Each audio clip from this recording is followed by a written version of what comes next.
Ya, halo Pak Loren, salam teman-teman semua. Malam ini kesempatan saya untuk membagikan sebuah renungan singkat ya. Itu siapa di sini yang tidak kenal dengan ikan salmon ya? Pasti saya percaya semua kita tahu di sini eh, tahu tentang ikan salmon gitu ya. Tapi saya mau bercerita sedikit tentang kehidupan ikan salmon gitu ya. Nah, ikan salmon ini dia apa namanya? eh, la- lahir gitu ya dari di sebuah hulu sungai ya di hulu sungai itu biasanya mengalami satu proses gitu ya sangat panjang. Nah, saya akan ambil singkatnya gitu. Ketika ikan salmon tersebut sudah bisa berenang gitu ya, udah bisa cari makan sendiri, dia akan mengikuti arus sungai sampai ke hilir sungai dan uh, masuk ke lautan yang luas gitu ya. Biasanya kehidupan ikan salmon itu ada di samudra gitu ya, samudra Atlantis, samudra Pasifik gitu. Nah, sering berjalan waktu salmon bertumbuh gitu ya, tumbuh dewasa gitu. Nah, tiba satu saatnya dia akan bertelur gitu kan. Nah, di dalam perjalanannya untuk menetaskan telurnya itu ada proses yang cukup berat ya, Bapak teman-teman, di mana salmon ini ketika keluar dari sebuah hulu tadi itu cukup panjang, bisa bermil-mil gitu, katanya gitu ya, ribuan kilometer gitu ya. Dan dia bisa kembali lagi ke tempat kampung halamannya gitu, tempat apa namanya, tempat dia dilahirkan gitu. Nah, itu membutuhkan juga waktu yang panjang gitu ya, sampai kurang lebih 1 bulan gitu, yang saya baca gitu ya. Nah, di dalam perjalanannya itu Bapak Ibu dia menghadapi tantangan gitu karena untuk menuju kampung halamannya atau tempat dia akan bertelur gitu, dia menghadapi tantangan gitu ya, menghadapi arus sungai gitu ya, terus ada rintangan-rintangan seperti yang membahayakan nyawanya gitu ya, seperti ikan predator gitu ya, atau manusia atau burung elang ya biasanya yang suka ini yang menerkam mereka gitu. Nah, eh, salmon betina ini ketika berjuang gitu ya untuk kembali ke kampung halaman untuk bertelur gitu, dia membutuhkan tenaga yang ekstra ya Bapak Ibu, karena melawan arus kita lihat arus sungai itu sangat deras gitu ya. Nah, sampai ketika dia sampai di tujuan itu hampir jarang-jarang dia bisa ini apa bertahan hidup gitu. Biasanya ketika sampai di hulu sungai kembali gitu dan dia menetaskan telurnya, kebanyakan mereka ada yang banyak yang mati gitu karena udah kelelahan gitu ya. Karena ketika perjalanannya itu dia tidak peduli, dia tidak makan gitu. Karena dia berjuang untuk bisa menetaskan telurnya gitu kan. Nah, dari cerita singkat ini saya mendapatkan ini ya Bapak Ibu satu renungan gitu ya. Ketika ikan salmon tadi melawan arus gitu ya. Nah, sebelumnya pasti kita di sini penyuka ikan salmon ya, kita pasti yang pernah ke sushi tei gitu ya, ini salmon paling enak gitu ya, paling bergizi gitu kan ya, dan makanannya juga banyak diolah gitu dengan berbagai berbagai menu gitu ya. Nah, lalu tentang melawan arus tadi sebenarnya judul dari renungan saya itu melawan arus dunia gitu. Nah, saya melihat memperhatikan kehidupan ikan salmon tadi, seperti itulah kita gitu ya. Eh, kalau dikatakan ikan salmon tersebut memang seperti itu tujuan kehidupannya, begitu juga dengan kita. Tujuan kehidupan kita kan sebenarnya Tuhan menciptakan kita itu kayak serupa dengan gambarnya gitu ya. Artinya kita melakukan kebenaran seperti yang dikatakan di dalam Roma 8 ayat 29. Saya bacakan ya buat kita semua. Sebab semua orang yang dipilihnya dari semula mereka juga ditentukannya dari semula untuk menjadi serupa dengan gambar anaknya, supaya ia anaknya itu menjadi yang sulung di antara banyak saudara. Jadi begitupun dengan kita Bapak Ibu, kita tuh diciptakan serupa dengan Kristus. Artinya kita kehidupan hidup di dalam kebenaran ya, sesuai dengan firman Tuhan. Nah, melawan arus dunia tadi saya bilang itu kan identik dengan keinginan-keinginan daging gitu ya. 8 juga ayat 6 dan 7 gitu. Keinginan daging itu adalah maut gitu ya. Eh, terus dengan yang bertentangan. Nah, lalu tujuan dari ini, dari renungan malam hari ini ialah kita masing-masing ialah kita tidak kompromi dengan dosa dan supaya kita menjadi manusia yang berintegritas gitu. Nah, lalu eh, pengertian dari melawan arus itu adalah suatu pekerjaan yang tidak mudah ya, dan keberanian pasti dikucilkan oleh orang-orang yang tidak sepaham dengan kita gitu kan. Terus dikatakan bahwa orang yang itu ya adalah orang yang dalam kehidupannya gitu. Uh, ini firman Tuhan sebenarnya ada salah satu contoh ya seperti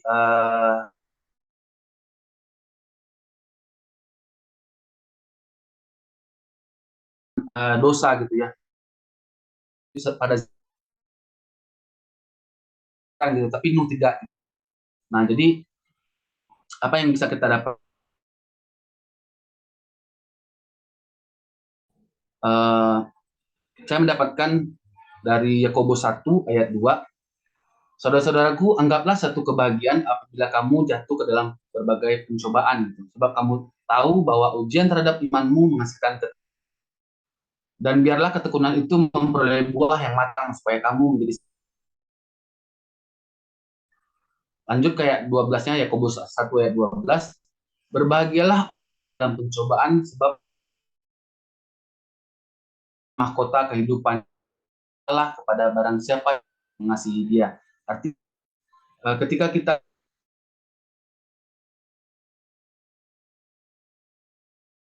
mengalami sakit, masalah ekonomi, keluarga, itu kan satu tantangan. Nah, Yakobus mengatakan itu kehidupan kita tuh akan menghasilkan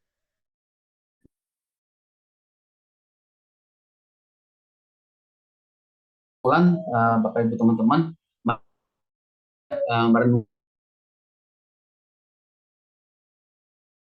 terus dunia yang artinya tidak kompromi dengan dosa.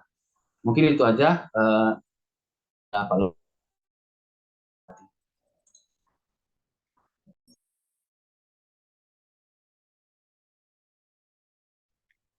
Oke, shalom Bapak Ibu. Halo Pak. Dengan Pak Lawrence. Ya.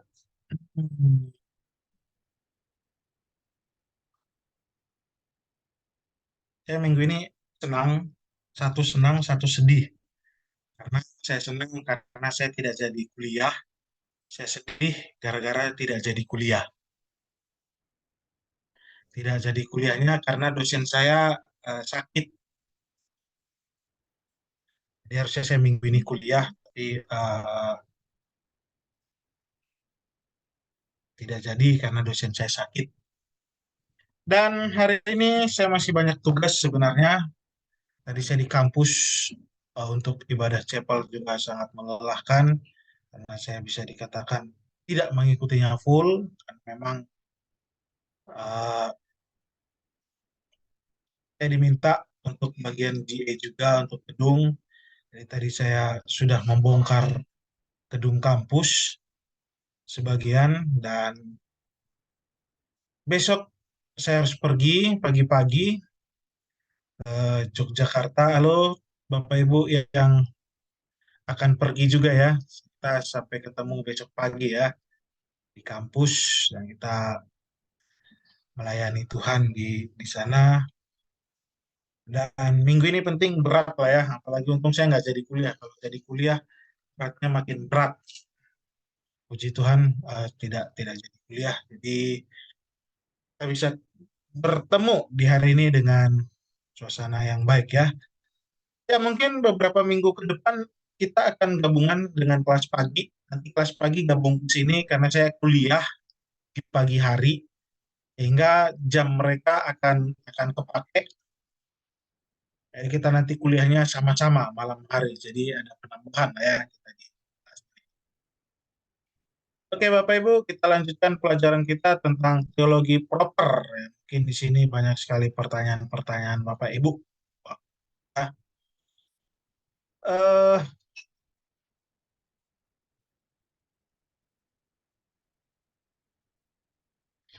ya, jadi kita mempelajari tentang pribadinya ya. Minggu lalu kita sudah belajar tentang nama-namanya. Ini kita akan belajar tentang pribadi Allah. Allah Bapa adalah salah satu pribadi dari Allah Tritunggal yang masih diperdebatkan di kalangan banyak orang. Di pribadi-pribadi ini sesuatu hal yang belum bisa diselesaikan, masih belum belum bisa dipecahkan, kira-kira begitu ya, sampai hari ini. Karena masih banyak sekali perdebatan-perdebatan yang ada, masih banyak sekali hal-hal yang orang lain ingin bahas tuntas, karena secara logika kita tidak bisa terima tentang hal ini. Mereka mengatakan jika Allah itu esa atau satu hakikat, berarti Allah tidak dapat dipecahkan atau dibagi-bagi, dipecahkan dalam beberapa bagian. Jadi kita tidak menerima, ya, mereka tidak bisa terima dengan akal pikiran mereka. Kalau satu kok bisa dibagi-bagi, bisa terpecah. Oleh karena itu, untuk lebih jelas nanti kita akan mempelajarinya ya tentang pribadi Allah itu. Sehingga orang tidak salah mengerti siapakah Allah itu yang sesungguhnya. Jadi balik lagi bukan masalah tiga, bukan masalah satu. Yang penting kita harus ingat lagi kita hanya menyembah satu Allah, bukan tiga Allah. Ini harus tegas ya saya sampaikan ya. Kita hanya menyembah hanya satu Allah, bukan tiga Allah. Kalau menyembah tiga Allah berarti kita sudah bisa dikatakan aliran sesat ya. Karena kita menyembah tiga Allah. Kita saat ini adalah menyembah hanya satu Allah. Ya, banyak penulis Alkitab yang percaya Allah itu ada bukan karena mereka lihat wujudnya secara real. Enggak. Mungkin kalau kita sekarang ada yang pernah bertemu dengan Allah di Zoom ini atau bertemu dengan Yesus secara mimpi atau apapun itu ada yang pernah ketemu di sini. Ada Saya sehingga pada mimpi, ketika Pak. kau dapat ya, berarti ketika dapat baru percaya bahwa ada Tuhan gitu. Sebelumnya sudah percaya Tuhan. Sudah percaya dulu, Pak. Oke. Jadi kalau kita katakan seperti kalimat tadi ya, kalau kita katakan bahwa penulis Alkitab mengakui adanya Allah karena mereka melihat, berarti eksistensi Allah itu hanya sekedar kalau kita bisa lihat berarti Allah ada. Kalau tidak bisa dilihat berarti Allah itu tidak ada. Kita di sini percaya Allah ya, walaupun kita nggak melihat ya. Saya sangat bersyukur sekali gara-gara Thomas, bukan Thomas Alva Edison ya, tapi Thomas murid Yesus. Gara-gara dia, kita disebutkan orang yang berbahagia. Berbahagialah orang yang tidak melihat namun percaya tentang Yesus itu. Jadi kita walaupun kita tidak lihat, walaupun kita tidak secara kasat mata, ya Allah itu tetap ada. Tapi dikatakan namun mereka percaya dengan iman. Sama seperti halnya kita percaya bahwa Tuhan itu ada. Seperti ada tertulis ya tadi dikatakan ya. Bahkan demikian juga kita percaya bahwa Allah itu ada, sebab tidak ada, jika tidak ada maka sia-sia kepercayaan kita yang kita miliki. Dan kita yakini seperti yang diungkapkan oleh Paulus kepada jemaat di Korintus. Kalau memang Allah tidak ada, berarti kita adalah orang-orang bodoh, orang-orang aneh yang mempercayai sesuatu tapi tidak ada. Nah, kira-kira kalimatnya begitu. Tapi kita di sini kita mempercayai dengan iman kita bahwa Allah itu benar-benar ada. Pribadinya benar-benar ada. Ya, mengapa ini ya jadi perdebatan ya salah satunya. Mengapa dikatakan Allah memiliki 3 kepribadian? Nah, tapi satu hakikat. Ya, kalau kita lihat di dalam Alkitab di Kejadian 1 ayat 26 itu Alkitab mengatakan kepada kita, berfirmanlah Allah, baiklah kita jadikan manusia menurut gambar dan rupa kita. Nah, kata kita pasti di sini lebih dari satu, jamak. Kalau orang-orang Manado bilang kalau kita itu ada orang Manado di sini, nggak ada orang Manado ya. Ya, orang Manado itu berkata kita itu adalah tunggal, kita itu saya. Tapi mamanya saya. Nah, tapi di sini tidak seperti itu ya Bapak Ibu ya. Di sini itu benar-benar mengatakan bahwa kita di sini itu jamak. Orang pasti dapat mengenal dan mengerti Allah jika ada kerendahan hati. Jadi balik lagi ya, kita ingin pintar, ya kita harus punya kerendahan hati dulu. Karena Bapak Ibu, sehebat-hebatnya seseorang, sepintar-pintarnya seseorang, ketika dia menyampaikan sesuatu, kalau kita menutup diri, kita tidak dapat apa-apa. Jadi kita tidak boleh menutup diri. Dari itu orang dapat mengenal dan mengerti Allah jika ada kerendahan hati. Untuk tidak mengenal, ini hati-hati kalau kalimatnya begini, hati-hati ya. Orang dapat mengenal dan mengerti Allah jika ada kerendahan hati. Untuk tidak mengenal Allah berdasarkan akailah. Ini kaidah-kaidah harusnya ya, kaidah-kaidah atau rasionalnya semata atau akal, berdasarkan akalnya. Jadi kalau kalau kita Bapak Ibu, kalau kita memikirkan Allah berdasarkan akalnya kita, berdasarkan rasionya kita, maka Allah itu tidak masuk. Ini nanti kita pelajari ya, tapi saya stop share screen dulu, saya mau tanya. Ini berhubungan dengan kita bisa percaya nggak ada Allah atau tidak. Oke, Bapak Ibu, ada yang bisa mendeskripsikan Allah kepada saya di sini? Oh, bukan mendeskripsikan ya. Eh, Allah itu punya fisik nggak?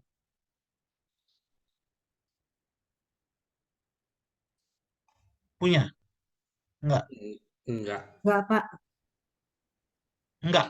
Enggak punya, Pak. Nggak punya. Oke. Pernah membaca Alkitab? Berfirmanlah Tuhan. Berarti Tuhan punya suara ya. Tangannya tidak kurang panjang untuk menolongmu. Telinganya tidak kurang tajam mendengar seruanmu. Berarti Tuhan punya tangan, punya telinga ya. Tuhan punya hidung. Betul ya? Tuhan punya mulut. Betul nggak Ya. Bapak Ibu? Tuhan punya kaki. Betul. Betul ya? Oke, sekarang kita wajahnya berkat Tuhan dalam dalam bilangan. Tuhan menghadapkannya wajahnya kepadamu.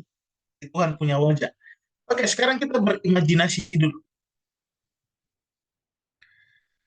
Tuhan itu punya wajah. Tuhan itu punya mata. Tuhan punya mulut, Tuhan punya hidung, telinganya tajam. Bisa diimajinasikan ya, telinganya tajam. Terus tangannya panjang. Nggak tahu sepanjang apa ya. Karena dikatakan tidak kurang panjang tangan Tuhan untuk menolongmu. Ya. Kakinya tahu nggak ukuran kaki Tuhan? Bapak Ibu? Ukuran kaki Allah. Ada yang tahu? Seukuran bumi, Pak. Ya, kira-kira seukuran bumi. Karena dikatakan bumi adalah tumpuan kakimu. Gitu kan? Coba sikirakan Bapak Ibu membayangkan Allah yang seperti itu. Masuk akal nggak ada Allah yang begitu? Kenapa kita nggak sekalian aja seperti halnya si siapa? Aduh, di pikiran saya sudah muncul kakaknya Musa, Harun. Lebih baik kita berimajinasi seperti Harun kan. Kumpulkan perhiasan, kita buat lembu, anak-anak lembu emas. Ini adalah Tuhan. Itu kan lebih masuk akal kan? Anak lembu gitu kan, masuk akal. Nah ini kakinya segede bumi, tangan yang nggak tahu panjangnya seberapa panjang gitu kan, karena tangan Tuhan tidak kurang panjang, telinganya tidak kurang tajam. Kira-kira Bapak Ibu nanti, ya apalagi ibu-ibu, kalau ibu-ibu ingin masak, tolong jangan pakai pisau lagi, pakai telinga Allah aja ya, karena telinga Allah itu sangat tajam. Tahu lah nanti gimana. Itu kalau kita menggunakan rasionya kita. Dulu kayaknya saya pernah kasih kasih gambar ya kepada Bapak Ibu ya. Mungkin saya coba cek lagi ya. Gambar eh, wanita si Salomo. Kayaknya pernah pernah saya kasih di kelas ini.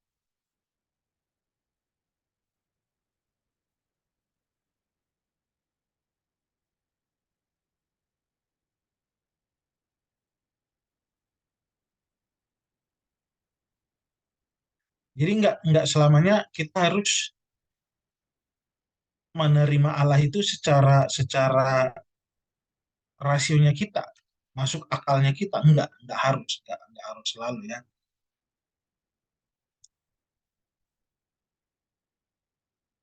Ya, kira-kira begini ya Bapak Ibu ya. Ya, ini adalah wanita idaman Salomo.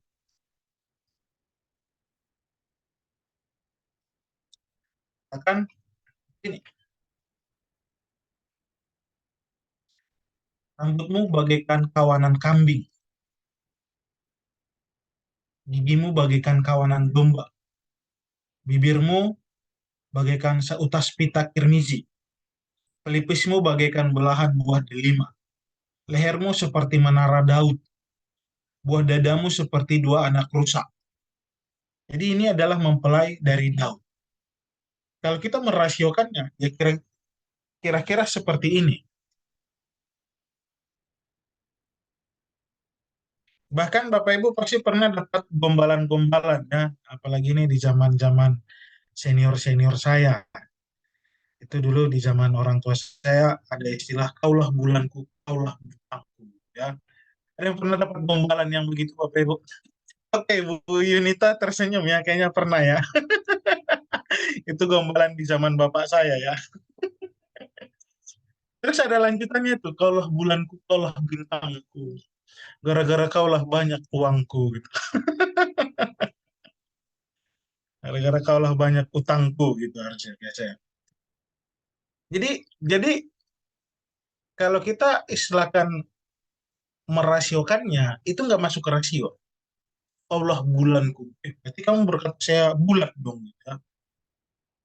Kalau mungkin untuk zamannya Peter itu kira-kira begini Peter, nanti kamu bisa gombal gombal orang atau wanita. Begini. Kamu mau nggak jadi matahari? Ya. Ini Peter, kalau kamu ada yang kejar-kejar kamu, tapi kamu kurang-kurang oke menurut kamu karena mungkin nggak seiman atau apapun itu ya. Nanti kamu bilang begini Peter, kamu mau nggak jadi matahariku? Oh mau dong, supaya aku bisa menerangimu gitu. Enggak, tolong jarak kita dijauhkan ya sejauh matahari dengan saya. Woi, itu patah hati ya. Nggak Jadi nangkep, jadi nggak nangkep, Pak.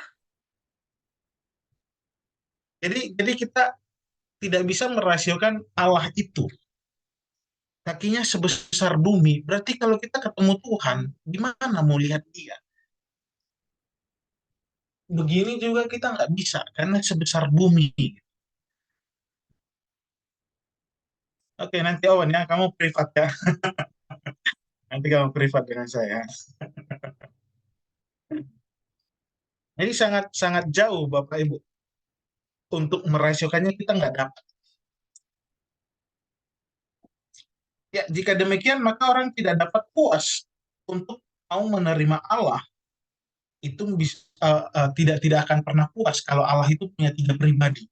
Tapi satu hakikat, karena memang tidak masuk. Rasionya tidak masuk.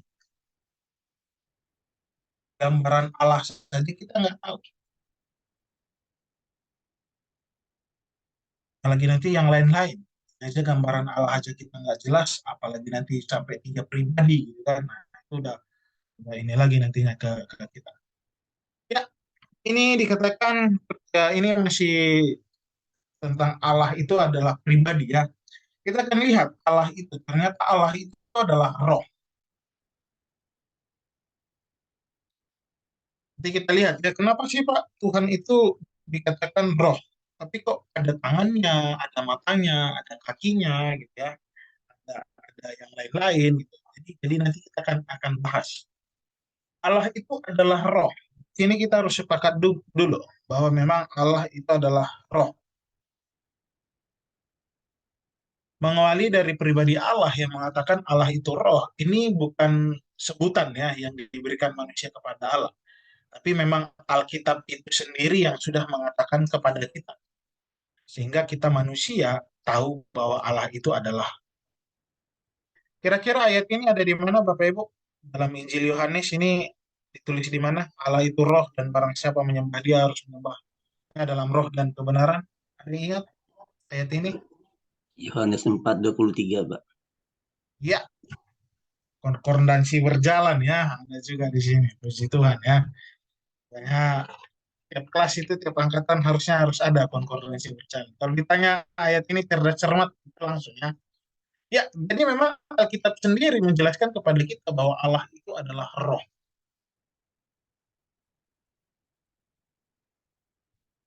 Berbicara mengenai Allah adalah roh, itu berarti kita sedang membicarakan satu pribadi yang tidak tampak dan kelihatan, yang dapat dilihat oleh manusia secara fisik dan kasat mata. Makanya mungkin saya nggak tahu ya, Gracia melihatnya sepertinya, saya nggak tahu apakah sadar atau tidak sadar, karena memang banyak sekali orang ketika melihat Tuhan, itu banyak kasusnya tidak sadar. Kecuali kalau di Alkitab dikatakan ada beberapa orang yang ditulis dalam Alkitab adalah uh, Musa dan juga Saulus. Mereka dikatakan mereka sadar melihat Tuhan. Kalau Salomo mereka tidak sadar, dia tidak sadar dengan Tuhan.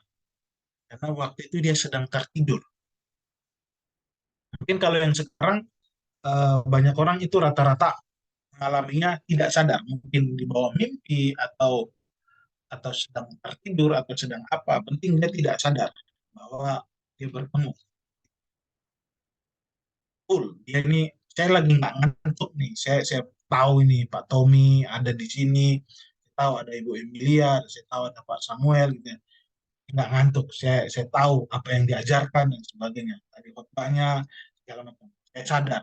Tiba-tiba jam 20.48 saya melihat Tuhan. Ini saya tahu. Jadi seperti itu ya. Kebanyakan pasti dari antara kita ketika kita mengalami itu kita sadar.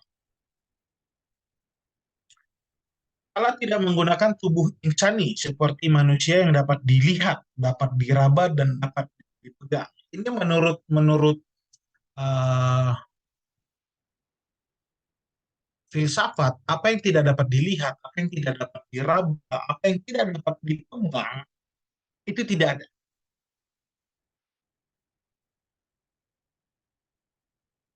Itu menurut filsafat. kita memang tidak bisa melihat, tidak bisa meraba, tidak bisa memegang Allah. Tapi kalau kita buat kepada hal-hal yang lain, itu bisa saja mereka akan terjebak juga. Kalau begitu, angin itu tidak ada, karena tidak bisa dirasakan. Kalau di sini kan nggak bisa dilihat, tidak bisa diraba, tidak bisa dilihat. Tetapi bisa dirasakan ya. Kalau begitu Allah juga bisa kita rasakan. Kita harus lebih berhati-hati untuk membayangkan bagaimana bentuk dan rupa Allah itu. Ah, ini hati-hati Bapak Ibu ya. Eh, Terkadang apa yang kita pikirkan ternyata tidak sesuai dengan ekspektasi kita. Itu hati-hati Bapak Ibu. Banyak sekali kita memikirkan, oh Allah itu pasti begini, begini, begini, begini. Ternyata ketika kita lihat, ketika kita baca Alkitab, tidak seperti yang kita harapkan. Atau mungkin ketika kita nanti ketemu sama Tuhan, oh ternyata begini ya bentuknya Tuhan. Kenapa? Karena tidak sesuai dengan ekspektasi kita. Jadi jangan jangan pernah membuat suatu ekspektasi ke dalam pikiran kita untuk mengetahui seperti apa Tuhan itu. Jadi banyak orang membayangkan bahwa Allah itu seperti manusia. Karena Allah sering sekali menggunakan istilah-istilah. Tangan Allah, mata Tuhan, telinga, bunyi langkah kaki Tuhan, tangan kurang panjang, tangannya sangat panjang, dan istilah-istilah yang menunjukkan bahwa Allah itu adalah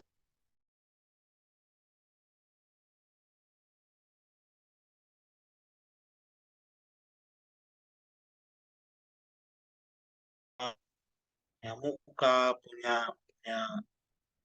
ini, punya sana, punya situ. Tapi ternyata nggak seperti itu. Jadi Allah itu roh, zat. Nah, kita nggak tahu nih bentuknya seperti apa. Apakah ada unsur kimianya saya nggak tahu itu unsur mana ya.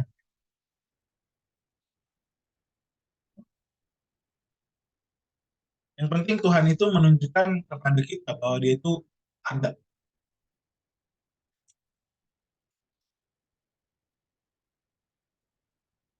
Ya, seperti ini ya, ada tangan Tuhan, mata Tuhan, telinga Tuhan, jari. Tuhan punya jari. Tapi Bapak Ibu ada yang pernah mendengar kalau atau membaca Alkitab Tuhan itu punya badan?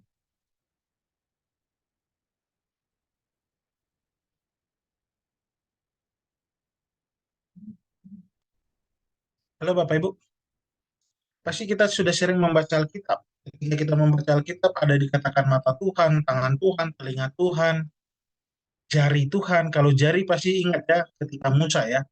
Ini pernah mendengarkan atau membaca Alkitab badan Tuhan?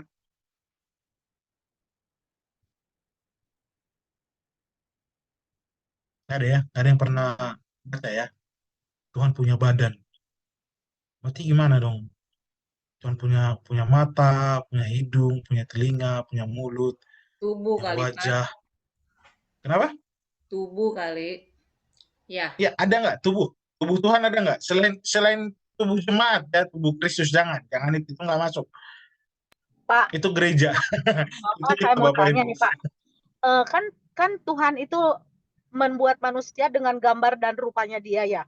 Waktu Tuhan membuat buat Adam itu serupa dengan tubuhnya Tuhan gitu ya, manusia itu. Nah, waktu Tuhan juga supaya kita mengenal siapa itu Tuhan, Tuhan menjadi manusia yaitu Yesus Kristus. Berarti Tuhan itu segambar dengan manusia kan? Bagaimana itu Pak pengertiannya? Oke, oke. Kalau Ibu pergi ke sana, ah, jadi coba perhatikan wajah saya, Pak. Tapi di Dengan kitab baik ya. Wahyu itu kan, di kitab Wahyu beda lagi kan? Ya, ya, ya. Coba Bapak Ibu perhatikan wajah saya. Nggak usah berharap bilang ganteng. Saya nggak berharap ada yang bilang ganteng. Saya perhatikan Bapak Ibu ya. Ini adalah gambaran Allah Bapa.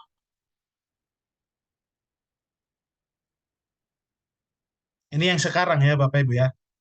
Nanti seminggu lagi saya nggak akan cukuran. Nanti lihat lagi.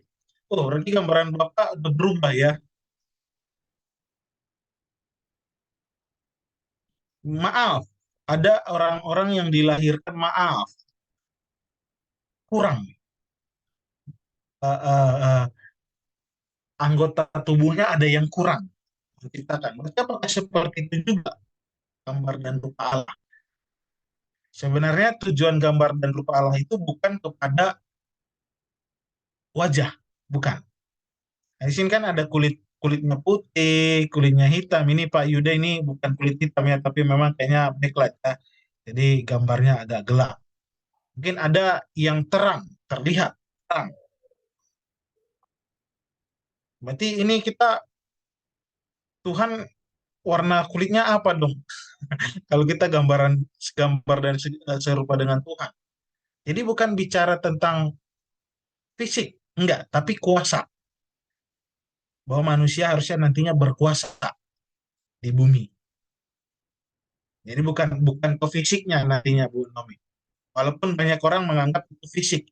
Ya kalau kita fisik ya berarti kalau ada nanti Bapak Ibu di antara Bapak Ibu mendengarkan orang yang berkata, "Ih, kamu kurusan ya," berarti dia sedang menghina Tuhan.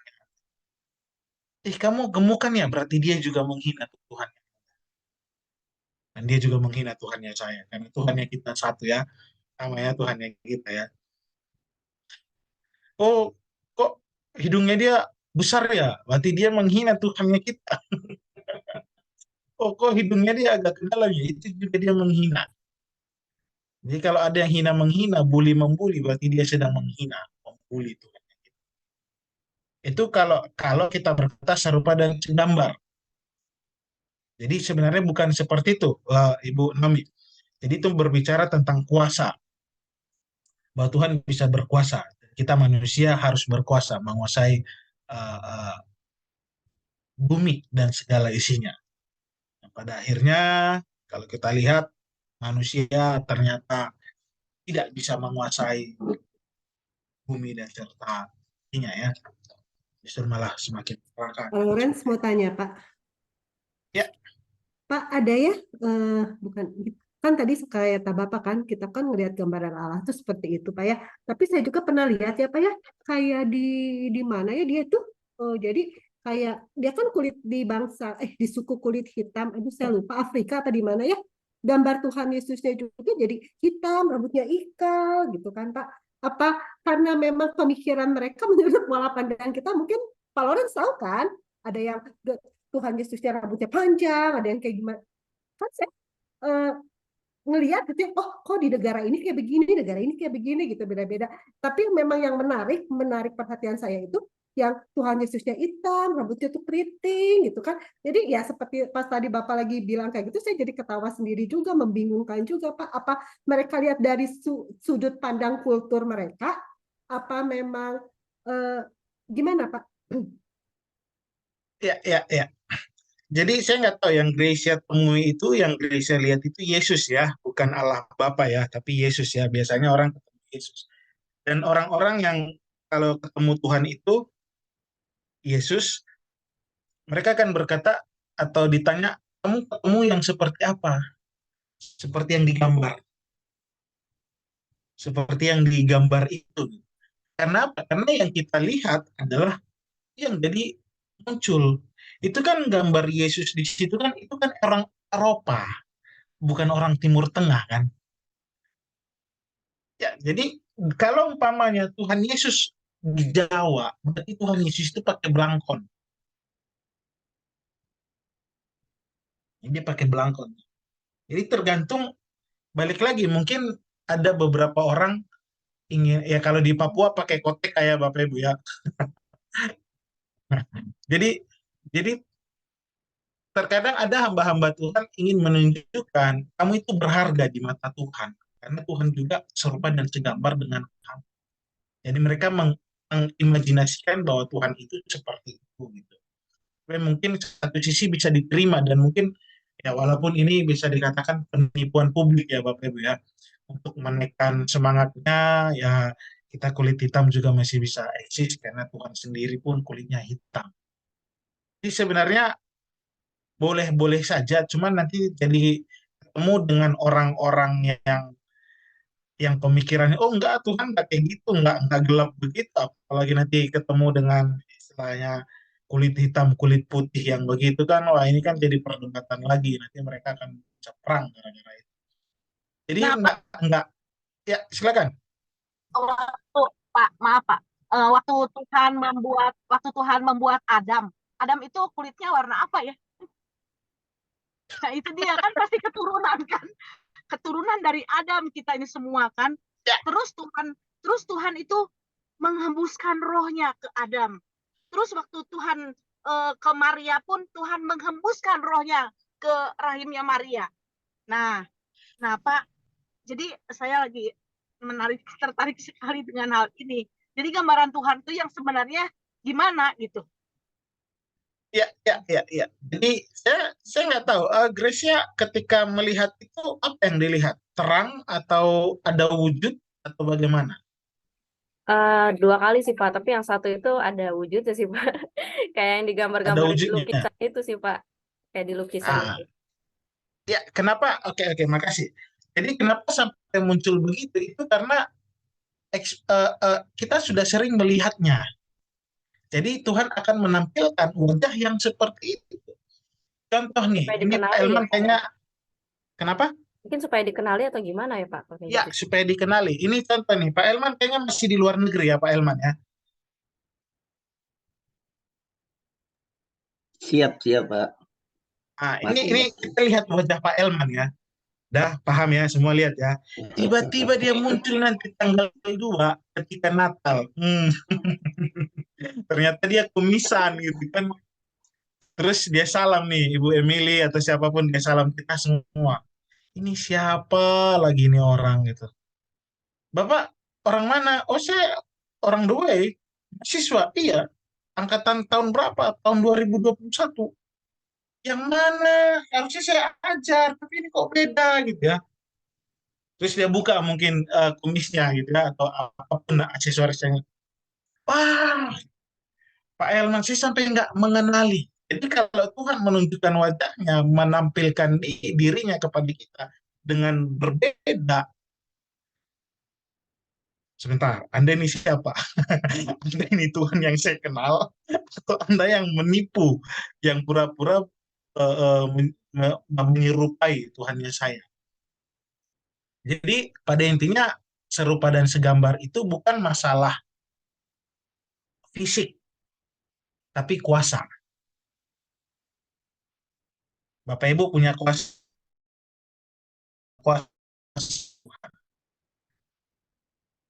bahkan bukan kuasa di amanat agung ya, segala kuasa telah diberikan kepadaku. Aku akan menyertai engkau sampai akhir zaman. Bukan, sebelum di situ sudah ada dikasih kuasa. Ketika Adam dan Hawa belum ada di 26 ya, baiklah kita membuat manusia serupa dan segambar, sudah diberikan kuasa. Jadi ekspektasi kita tentang hal-hal tersebut jadi sesuai. Jadi jangan, kalau bisa sih saran saya jangan pernah memikirkan Tuhan yang abstrak. Apalagi kayak tadi ya, tangannya panjang, telinganya tajam, matanya ada gitu, nggak tahu, nggak bulat, sipit, gede atau gimana, nggak tahu kita ya. Terus kakinya segede tumpuan loh ya, tumpuan, namanya tumpuan, berarti tingginya nggak tahu seberapa tinggi ya. Bumi aja tumpuan kakinya. Jadi kalau kita memiliki ekspektasi, takutnya nanti nggak sesuai.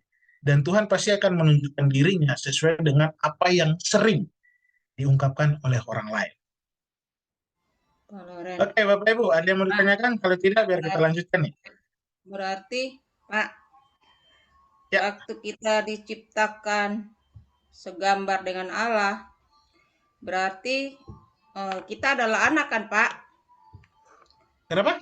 Berarti kita ini sebagai adalah anak gitu kan, segambar dan serupa dengan Allah gitu loh. Berarti kan kita harus bisa seperti Bapa gitu loh. contoh seperti apa yang Tuhan lakukan, ya kita juga seperti itu. Begitu Kak, Pak, kan? Ya, ada kuasanya, terus sifat-sifatnya itu yang Ya, harusnya itu kita tadi lakukan. maksudnya, karakternya, sifatnya Ya, gitu. Nah, itu kita makanya betul, kita betul. diciptakan segambar dan serupa selain kuasa tadi, ya kan, Pak? Ya, betul, betul.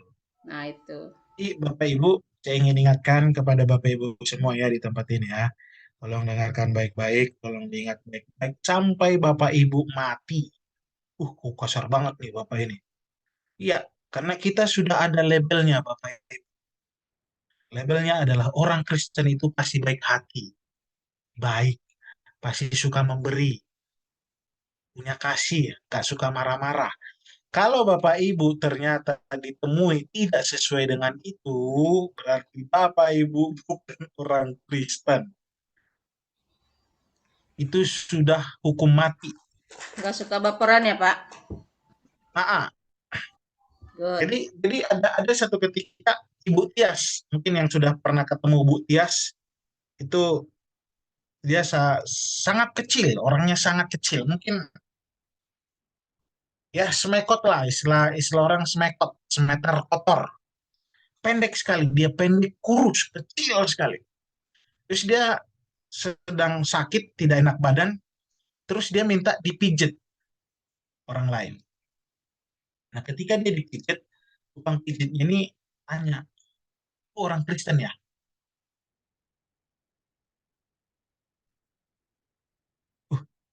Iya, kok ibu tahu? Nggak kelihatan. Nah, kita nggak tahu ini kelihatan yang mana ini. Nggak ada poster salib. Mungkin kalau Hari Gunawan ada salib di atas pintu gitu kan kelihatan. Oh, berarti ini Kristen nih. Mungkin Pak Hendrik karena ada tulisan Yesusnya. Oh, berarti ini Kristen nih gitu. Ini nggak ada sama sekali. Tapi dia tahu kalau dia orang Kristen. Jadi Bapak Ibu,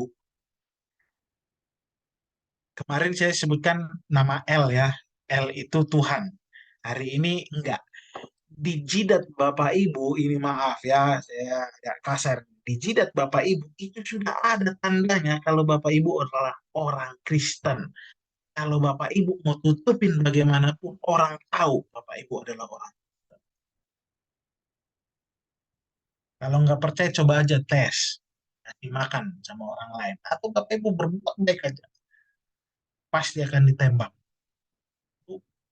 Sering, Pak, kayak gitu. Nah, berarti Ibu sudah ada ciri khasnya berarti. Jadi itu sudah harga mati Bapak Ibu. Itu nggak bisa diganggu gugat. Jadi karakternya dapat, kuasanya dapat. Jadi kita sama-sama segambar dan serupa Allah untuk menunjukkan itu dan yang lain-lain. Oke, terima kasih Bapak Ibu. Kita lanjutkan ya. Jadi kita jangan terlalu banyak ekspektasi, apalagi nih ya, kejadian 3 ayat 8. Bunyi langkah kaki Allah, lalu terdengarlah suara langkah kaki Tuhan. Wah, wah, tutuplah Adam dan Hawa. Dan mereka bersembunyi. Kan begitu kan kalimatnya kan? Tapi debuar-debuarnya nggak ada. Tapi kan bunyi langkah kaki Tuhan itu sampai kedengaran itu berarti masuk akal ya bahwa bumi itu adalah tumpuan kakinya ya. Jadi waktu itu Tuhan itu bukan berjalan-jalan di tengah taman, tapi dia nginjak-nginjak bumi ya. Kayaknya si itu bisa dengar di Adam dan Hawa.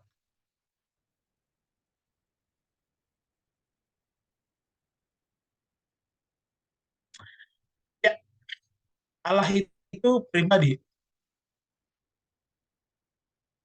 Ini ya, Allah itu memang adalah roh. Dan kita harus ketahui juga bahwa dia itu adalah pribadi. Nah, biasanya pribadi ini pasti menuju kepada seseorang, bukan kepada kelompok atau organisasi. Dikatakan Allah itu pribadi karena dia adalah pribadi yang hidup.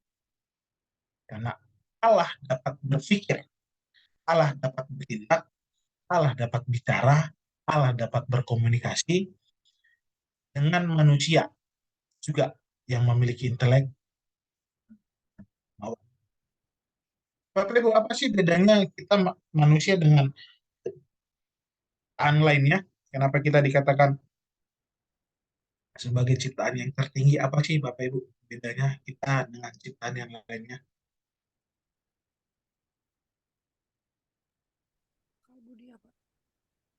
manusia memiliki intelek. Tuhan dikatakan dapat berpikir, bertindak, punya kemauan, bicara, berkomunikasi, dan perasaan. Jadi tiga hal ini ya kita buat tiga hal ini. Kira-kira intelek, hewan punya intelek nggak? Tumbuhan punya intelek nggak?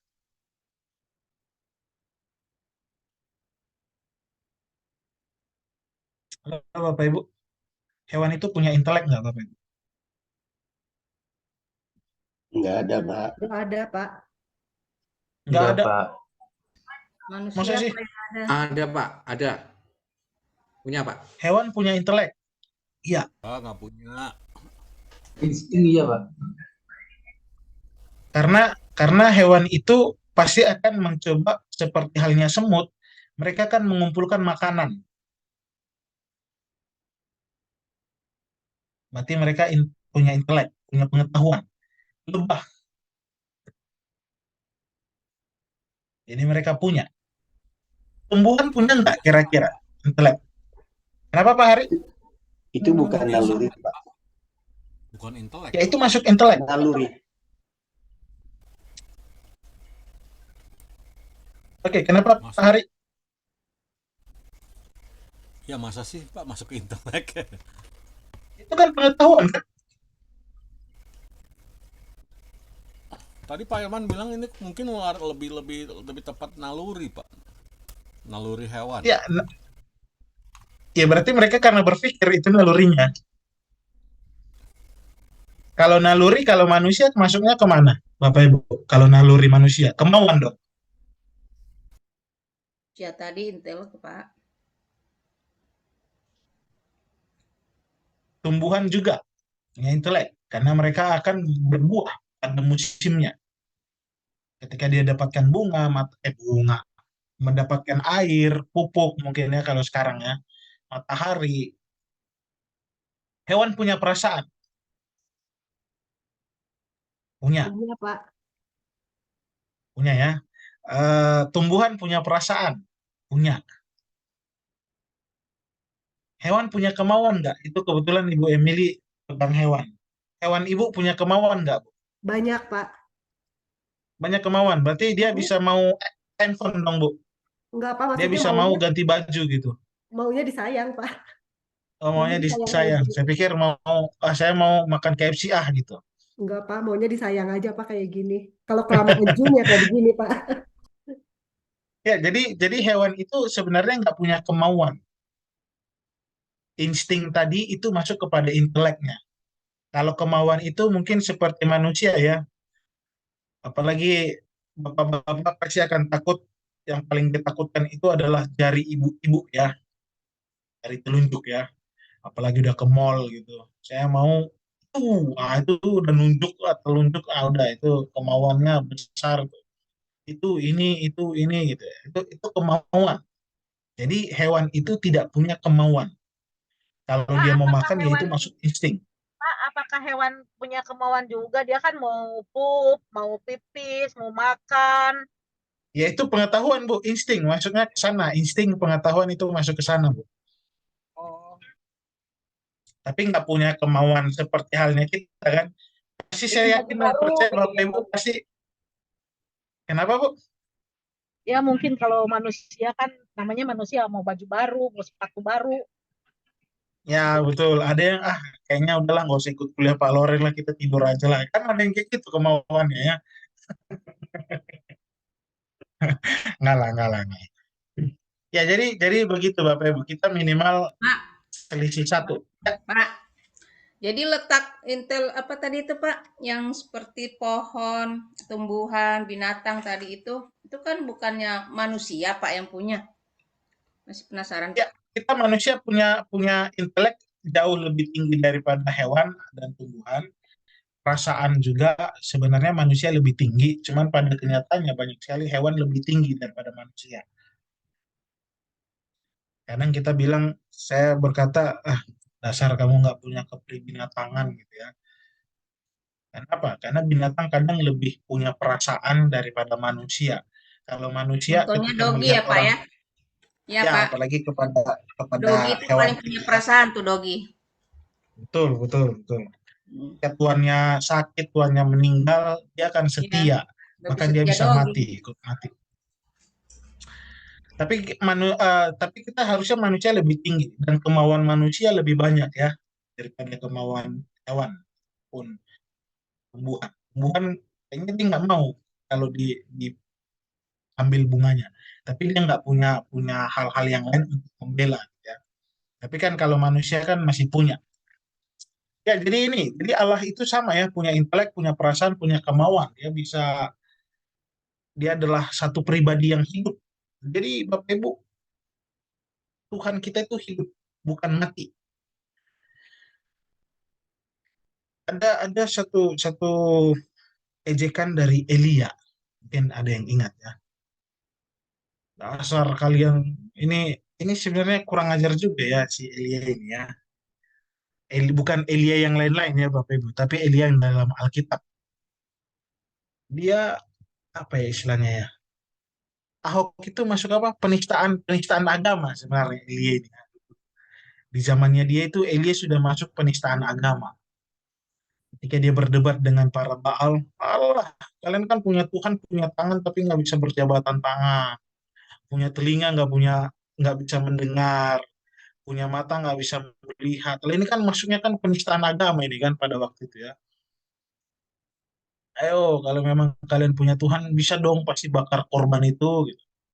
Nah, berarti kalau nggak bisa, berarti Tuhan kalian itu Tuhan abal-abal. Gitu, sekarang ya. Ada nggak kira-kira di antara kita yang mau berani berkata seperti itu? Pastinya nggak ada ya. Sebelum mengucapkan itu udah ditangkap duluan. Tapi Elia melakukan itu. Karena apa? Karena dia tahu bahwa Tuhan yang dia sembah itu adalah bukan Tuhan yang mati. Karena orang-orang banyak sekali menciptakan Tuhan. Ini nggak ada yang buat Tuhan ya di sini ya. Nggak ada patung Tuhannya. Jadi banyak sekali orang membuat Tuhan dengan tangannya sendiri, lalu mereka sembah. Aneh ya. Mereka buat sendiri terus mereka sembah. Bahkan waktu itu pernah di India, ketika COVID lagi tinggi-tingginya, mereka buang Tuhannya sungai. Karena Tuhannya nggak bisa menolong mereka gara-gara COVID. Mereka buang Tuhannya. Jadi seperti itu. Tapi Tuhannya kita itu adalah pribadi. Bukan hanya pribadi, tapi dia pribadi yang hidup, yang mati. Makanya ketika Bu Astrid berseru, Ibu Emily berseru, Pak Tommy berseru, Peter Owen berseru, dia menjawab, gak diam, dia menjawab setiap seruan kita, dia menjawab doanya kita. Kenapa? Karena dia hidup. Kalau dia mati pasti ya dia cuekin ya, mau teriak-teriak kah, mau nangis darah kah, ya sudahlah. Tapi ini tidak. Nah, Tuhan kita itu adalah Tuhan. Ya, Allah memiliki intelektual, Allah memiliki perasaan, Allah memiliki kemauan.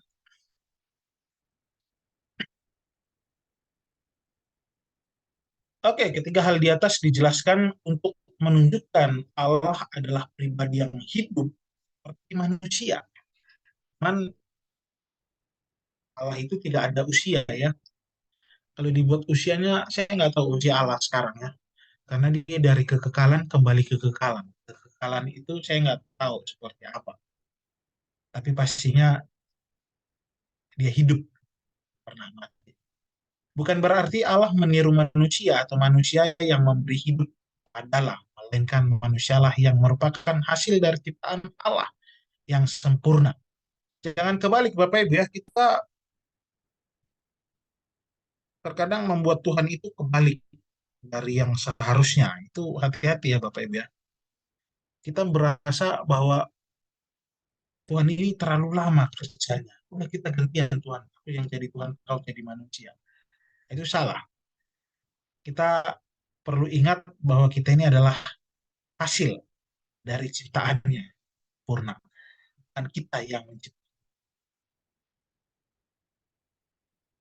Manusia memiliki semuanya itu karena telah dinyatakan oleh Allah dengan berkata Allah akan menciptakan manusia. serupa dan segambar dengan gambarannya. Sehingga tidaklah heran bila manusia memiliki intelek, perasaan, kemauan yang tidak dimiliki oleh makhluk hidup lainnya. Jadi inilah salah satunya yang dikatakan serupa dan segambar.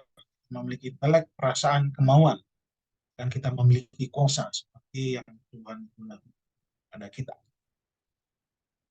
Allah bukan hanya memiliki intelek, perasaan, kemauan, namun Allah juga memiliki aspek-aspek yang lain yang dapat menunjukkan Allah adalah Allah yang hidup, punya mulut untuk berkomunikasi. Ini tadi ya Bapak Ibu ya, Allah juga bisa melihat, Allah memiliki kaki untuk berjalan. Ini berjalan dibilangnya berjalannya, tapi ingat tumpuan bumi adalah tumpuan kakinya. Ini rasanya seperti bertentangan, harusnya enggak ya. Allah juga dapat mendengar, Allah bisa murka, Allah bisa cemburu, Allah juga bisa menyesal. Tapi menyesalnya Allah tidak seperti menyesalnya kita. Oke, ada yang mau ditanyakan, mau didiskusikan? Isi Pak, Ya, silakan Pak. sebelum ini Pak, Allah itu pribadi yang sebelumnya apa Pak? Tolong bisa di share Pak, sebelum Oke, Allah pribadi itu. Saya mau, pertanyaan saya dari situ Pak. adalah roh.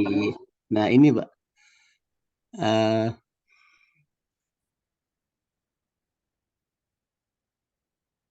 sebelum ini kali Pak, sebelum Allah pribadi tadi, setelah ini kali Pak, setelah ini.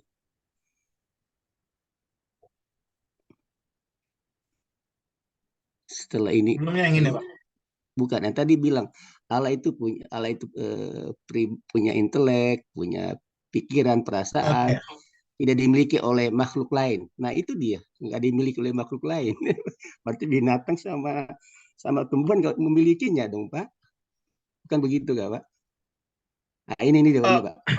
Nah, ini maksudnya apa ya Pak ya, ya? kemauannya Pak, kemauannya tidak dimiliki oleh makhluk hidup lainnya. Ya. Nah itu ini Pak ya. Karena Sehingga tidaklah heran bila manusia memiliki intelek seperti Allah ya, perasaan seperti ya, Allah, kemauan seperti Allah yang tidak dimiliki oleh makhluk hidup lainnya. Nah, apa maksudnya betul Pak? ya, jadi memang karena kita segambar dan serupa dengan gambaran Allah. Jadi mereka itu punya, tapi tidak sesempurna kita gitu maksudnya Pak. Tapi di sini kan nggak ada kata sempurna, Pak, maaf Pak. Tidak ada aja, tidak ada intelek, tidak ada perasaan, tidak ada kemauan. Makhluk lain itu selain Allah dan manusia. Tidak ada kata sempurna kan di sini, Pak. Ya. Ini memang saya ambil dari beberapa buku, jadi saya buat seperti itu Pak. Jadi memang kita dengan hewan itu sebenarnya hewan juga memiliki intelek. Bahkan kalau nggak salah hewan terpintar itu simpanse ya Bapak Ibu ya. Betul ya? Iya. Pak, bukankah Tidurnya. kita Ya, itu DNA-nya Allah, Pak? ya, saya paham. Cuman masalahnya ya mereka juga punya dan kita punya, tapi kita tidak Nah, sesempurna nah, itu. Gitu. nah, Pak kan karena DNA-nya Allah, Tuhan itu kan kehendak, Tuhan itu punya kehendak ya dari kita kan. Tuhan mau kita memuji Dia, Tuhan mau kita menyembah Dia, Tuhan mau kita percaya sama Dia gitu loh. Itu kan sebetulnya ada manusia pun seperti itu, mau dipuji gitu kan, manusia walaupun gimana pun manusia pada fitrahnya tuh pasti mau dipuji, ya kan Pak? Ya, Jadi kita DNA-nya Allah kan. ya betul.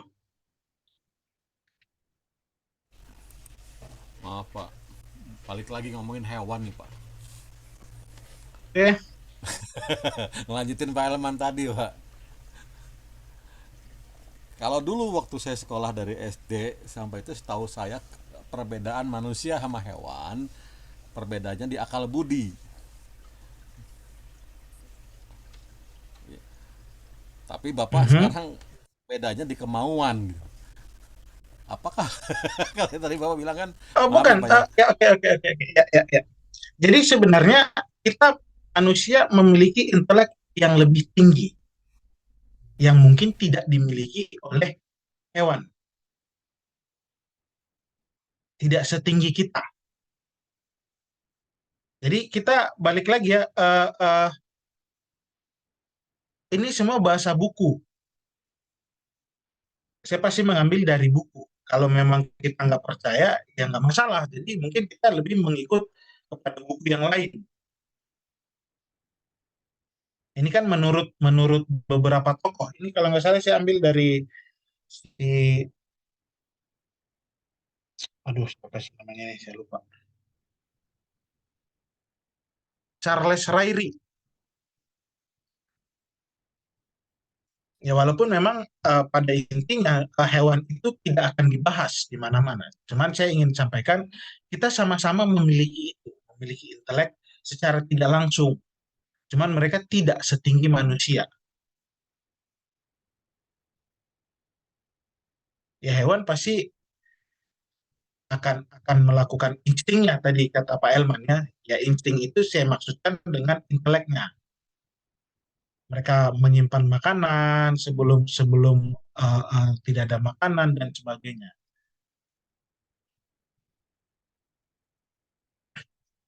Cuman kemauannya tidak ada. Hewan dan binatang kemauannya tidak punya, tapi intelek dan perasaannya tidak setinggi punya manusia. Oke, silakan Bu Nami.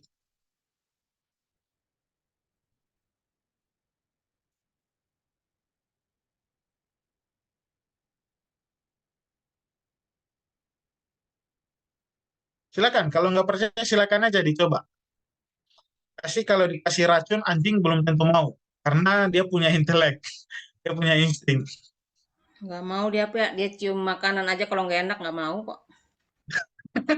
Kucing di tempat saya ini karena udah kebiasaan dikasih makanan kucing itu, saya kasih ikan asin dia nggak mau. Wah ini kurang ajar juga ini kucing, saya pikir. Iya betul, Pak. Nggak mau dia.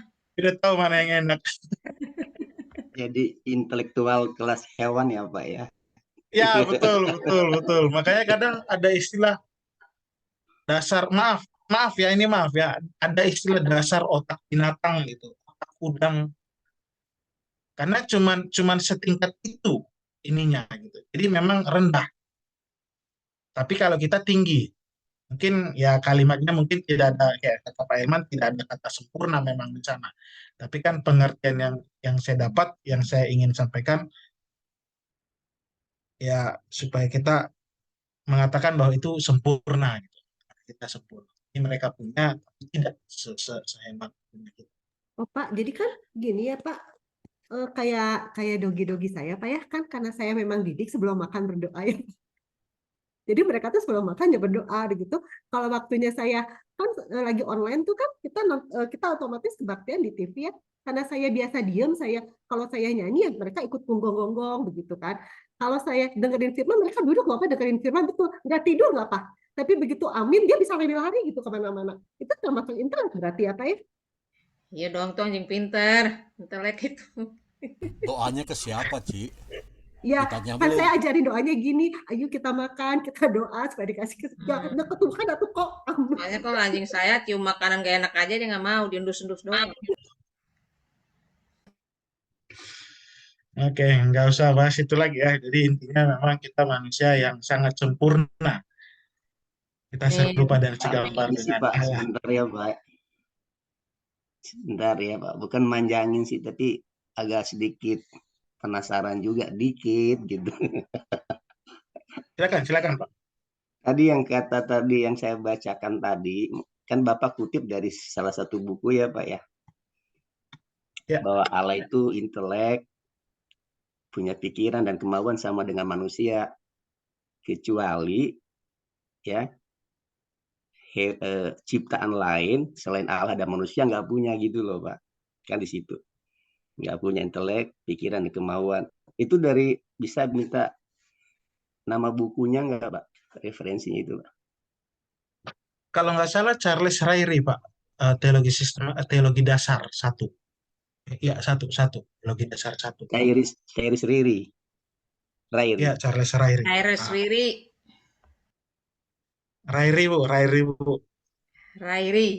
Iya Pak, Rairi. Teologi apa Pak? Teologi dasar satu. Kalau Inggrisnya Ya. basic teologi, Pak. Oh iya, basic teologi. Oke Pak. Karena kan tadi Bapak bilang kan ngikutin dari buku doang gitu loh. Nah, Ya. jadi argumen kami nggak masuk semua. Pak Hari punya argumen, semua juga nggak masuk. Tapi kan kita kan sudah tahu bahwa bedanya kita Begini. dengan Ya, saya paham Pak, saya paham. Jadi begini Bapak Ibu ya. Eh, saya dulu di kampus ada dua dosen yang sangat kita hormati lah gitu kira-kira ya. Ada satu dosen pendiri kampus bilang, salah satu dosen lah saya sampaikan ya. Dia berkata dua saksi. Tahu dua saksi Bapak Ibu ya, yang kita wahyu. Yang dua saksi itu adalah Musa dan Elia. Tapi ada lagi orang yang berkata Musa dan Henok.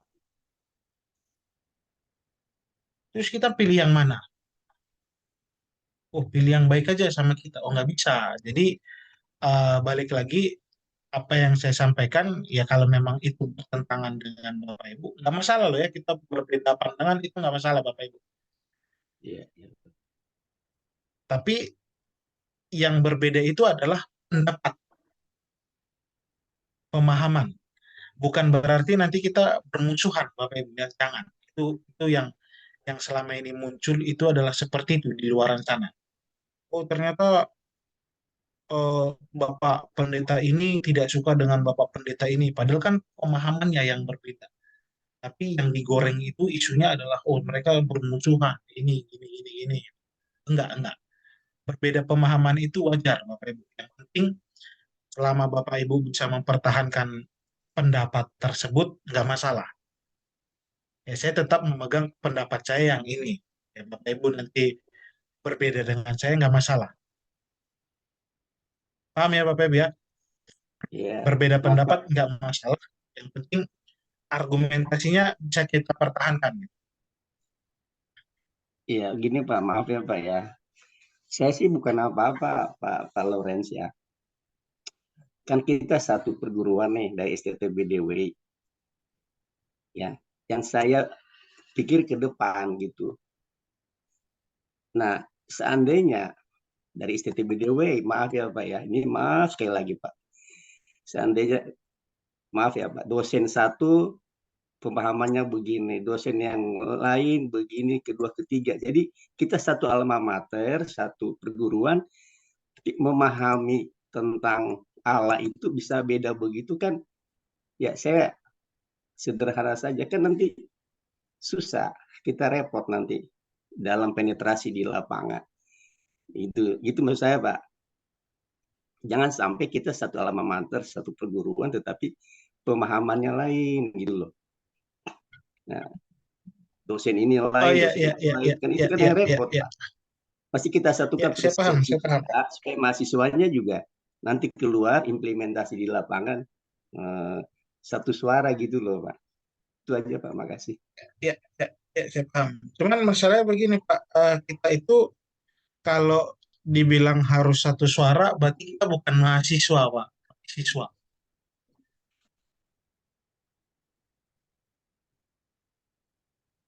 Bukan berarti apa yang saya sampaikan bertentangan, enggak. Terkadang ada beberapa pemahaman ini sepertinya bertentangan, tapi enggak. Mungkin salah satu contoh, ada yang memiliki pemahaman kasih perpuluhan, ada yang berkata enggak kasih perpuluhan. Jadi ada banyak hal, intinya seperti itu. Jangan kalau kita buat nanti harus semuanya sama, enggak.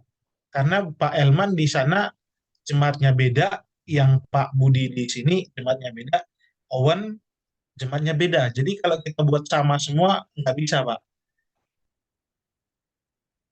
Kita harus teologi itu berkembang, intinya begitu, Pak. Kalau kita nanti udah dari 2000 tahun yang lalu begini, ya udah kita udah nggak bisa ngapa-ngapain lagi. Kalau udah pegang tradisi kita udah nggak bisa ngapa-ngapain lagi. Bukan berarti nanti saya akan membelokkan Bapak Ibu tidak sesuai dengan apa yang Gatot Subroto. Enggak. Kita semuanya pasti ke sana. Visinya pasti ke sana. Bukan mengajarkan hal-hal yang berbeda. Apalagi istilahnya eh, langsung saklek bertentangan. Oh itu enggak. Mungkin seperti halnya reform ya. Sepertinya kita bertentangan sekali dengan reform. Kita dikatakan mengakui bahasa roh, mereka tidak. Apakah emang yang benar? Ya kalau saya yang nggak ada yang benar, nggak ada yang salah. Ya selama kamu bisa mempertahankan argumen, silahkan. Yang benar siapa? Yang benar hanya Tuhan. Kalau Pak Elman bilang semua harus satu alma mater, satu suara keluar, mungkin saya nggak tahu ya. Saya dengan alma mater saya yang lain, teman-teman yang lain, itu sudah banyak berbeda pemahamannya. Padahal kita dididik sama dosen yang sama. Karena kita mempelajari hal-hal yang lain lagi, tidak hanya di kampus saja, tidak hanya dalam teologi saja, Pak. Tapi terima kasih sih, Pak. Terima kasih. Nanti ke depan saya akan coba kita netral ya. Kalau bisa nanti saya coba netral. Saya sengaja memang terkadang membuat hal-hal yang berbeda supaya apa? Supaya kita tidak hanya memahami satu sisi saja. Karena kalau kita memahami satu sisi saja, berarti nanti sisi lain kita nggak pahami. Dan mungkin nanti kalau sempat kita di TS 4, saya bisa sampaikan apa yang selama ini dihotbahkan hamba-hamba Tuhan. Ternyata berbeda apa yang dimaksudkan. Itu tentang 5 gadis bijaksana dan 5 gadis bodoh. Orang selalu berkata 5 gadis bijaksana itu adalah gereja, 5 gadis bodoh itu adalah orang-orang di luar gereja.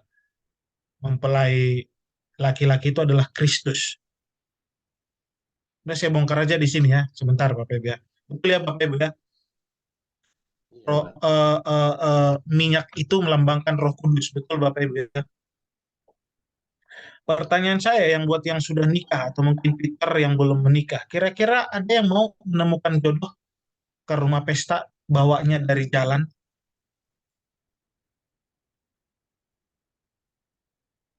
Terus umpamanya Pak Hari kalau memang mau pergi ke pernikahan, berarti yang Bapak tuju adalah kemana? Rumah pesta itu siapa yang Bapak tuju?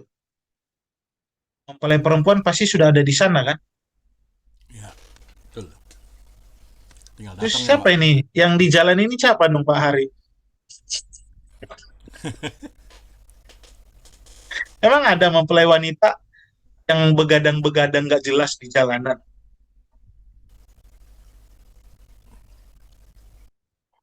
Halo, Peter, kamu kalau mau nikah, kamu mau nggak menemukan jodoh yang begadang-begadang nikah gitu?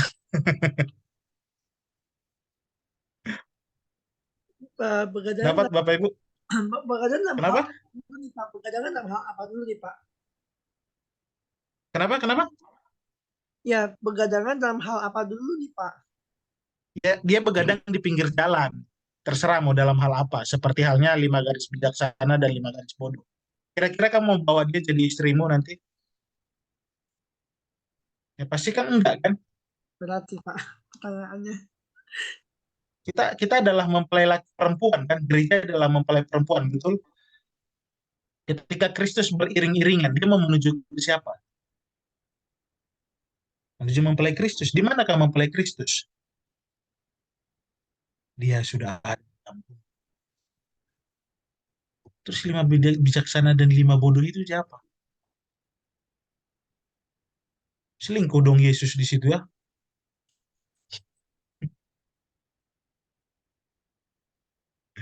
Nah, jadi begitu Pak Elman. Jadi apa yang selama ini kita dapatkan bisa saja berbeda berjalannya waktu. Oh ternyata begini, ternyata begini. Jadi ya mungkin begini, kedepannya saya akan buat kita satu suara lah ya. Nanti saya coba Ya. kita diskusi. Satu lagi Kalau boleh memang Pak. ya silakan Pak. Ada pernyataan aja ini Pak. Ya. Jadi Tapi Saya Pak, setuju memang, saya setuju memang menafsirkan dari Alkitab itu sesuai masing-masing orang berbeda juga ya Pak ya, sesuai dengan pernyataan Ya, Roh betul. Kudus. Terus 100 orang hamba Tuhan bisa saja menafsirkan ayatnya itu ya Pak. Tapi yang saya Ya, maksud di betul. sini Pak, bukan ayat-ayat yang seperti yang biasa. Terus seperti ayat-ayat yang bermaksud seperti doktrin yang prinsipil dalam Alkitab kayak tadi Allah itu punya pikiran, punya perasaan, dan punya intelek. Ya toh, manusia pun demikian karena didukung dengan ayat Kejadian 1 ayat 26-27 kan, segambar serupa dengan Allah. Cuma bedanya saja ya, Allah nggak berbuat dosa dan dia bisa segalanya, maha hadir. Manusia nggak bisa dan manusia cenderung berbuat dosa. Tapi kalau masalah 3 faktor tadi itu kan prinsip kan Mbak ya. Nah, kecuali ya ciptaan lain nggak punya. Itu kan prinsip Pak. Kalau berbeda di situ kan repot Pak. Tapi kalau menafsirkan ayat-ayat Alkitab apapun di dalam ya sesuai pernyataan eh, Roh Kudus, ya saya setuju Pak. Ya, kan beda-beda pernyataan Roh Kudus. Tapi yang prinsipil eh, yang apa tuh berdasarkan doktrin-doktrin kayak Tritunggal, menyembah Allah satu, tiga pribadi, nah, kayak yang tadi kita bicarakan. Makanya kalau itu berbeda yang prinsipil, yang doktrin itu yang saya bilang kita harus satu suara Pak yang prinsip-prinsip begitu. Nah, kalau penafsiran dalam Alkitab sih ya itu sah-sah aja berbeda Pak. Lain hamba Tuhan, lain penafsirannya. Asal jangan yang prinsipil, yang berkonotasi Oke, oke, oke, doktrin. oke. Berarti itu Itu kalau prinsipil saya Pak. menurut Bapak ya? Ya prinsipil, karena saya pengertian saya, ya dan kebanyakan juga Jumat Selamat ini tuh ya, Kejadian 1 ayat 26-27. Allah itu segambar serupa dengan manusia diciptakan segambar serupa dengan ketiga Tritunggal tersebut. Nah, tapi kalau dikatakan tadi hewan apa itu ciptaan lain selain Allah dan manusia tidak sama atau sama tidak sama itu yang agak sedikit belum terjawab gitu loh Pak. Gitu. Oke, oke, oke. Nggak apa-apa sih, Pak. Nggak apa-apa sih, Pak. Jadi buat saya sih sebenarnya itu tidak begitu prinsipil karena memang bukan bukan ke sana yang ingin saya sampaikan bahwa memang manusia itu lebih sempurna daripada binatangnya walaupun mereka tetap punya pikiran tapi tidak sesempurna manusia. Itu yang saya ingin sampaikan sebenarnya di sananya bukan bukan kita sama dengan mereka dengan binatang bukan di situnya yang saya ingin tekankan. Oke, terima kasih Pak Elman. Silakan tadi Ya, Pak Hari terima mau kasih Pak. sampaikan. Ya, ya sebenarnya mata kuliah Bapak tuh menarik Pak. Kita tuh dibawa kayak kemana dulu gitu kan. Wah bapaknya freeze enggak. Saya memang diam. Oh enggak, tadi freeze masalahnya. Ya memang Bapak tuh menyiapkan kami lah suara-suara yang di luar, membanding-bandingkan pertanyaan yang aneh-aneh. Jadi kita tuh disiapkan bisa menjawab ke Bapak ya. Jadi saya sih asik Pak, ngikutinnya asik gitu loh. Jadi apa yang Bapak bawakan itu menarik kalau buat saya. Jadi kayak masalah Tritunggal dibahas. Kenapa nggak dua tunggal? Kenapa nggak satu tunggal? Itu kan mungkin pertanyaan yang di luar yang kita akan hadapin nantinya. Kenapa yang ES jadi jadi dua tunggal gitu? Saya sih menarik Pak terus terang. Tapi memang nanti endingnya Pak jangan sampai kelewat hari itu Pak kalau boleh. Jadi kalau kita bahas macam-macam, nah hari itu kalau bisa finalnya tetap yang benernya gitu Pak, endingnya gitu loh. Konklusinya masih dapat ya. Oke, oke. Jadi Iya pernah Pak. begini Bapak Ibu ya. Ya, saya paham. Saya pernah menyampaikan begini. Mungkin kita selama ini dilarang, pasti kita sendiri pun melarang anak kita atau keponakan kita, cucu kita atau siapapun anak-anak muda untuk menonton film porno. Betul ya? Betul ya Bapak Ibu ya. Jangan nonton film porno. Film porno itu nggak bagus. Gini. Betul ya Bapak Ibu ya. Saya pernah menyampaikan boleh nonton film porno. Kira-kira apa respon Bapak Ibu? Ah, ini pendeta sesat, ini waduh ini sesat. Firman Tuhan pernah berkata, segala sesuatunya itu boleh. Berarti nonton porno boleh ya? Boleh. Tapi tidak segala sesuatu membangun. Membangun nggak kira-kira itu? Enggak. Ya, berarti nggak boleh. Nah, jadi maksud saya membelokkan supaya kita berpikir, apakah kita sudah siap belum dengan hal-hal ini? Karena takutnya kalau kita lurus, terus, tiba-tiba ada yang aneh, kita nggak siap menghadapinya. Jadi saya sih lebih suka membuat Bapak Ibu yang memikirkan jawabannya, bukan saya yang memikirkan jawabannya. Karena Bapak Ibu semua mahasiswa. Kelas ini termasuk hidup ya Pak ya? Iya Pak, betul Pak. Ya, Kalau ya. lurus-lurus terus Pak, nanti dapat sesuatu kaget ya Pak, menghadapin.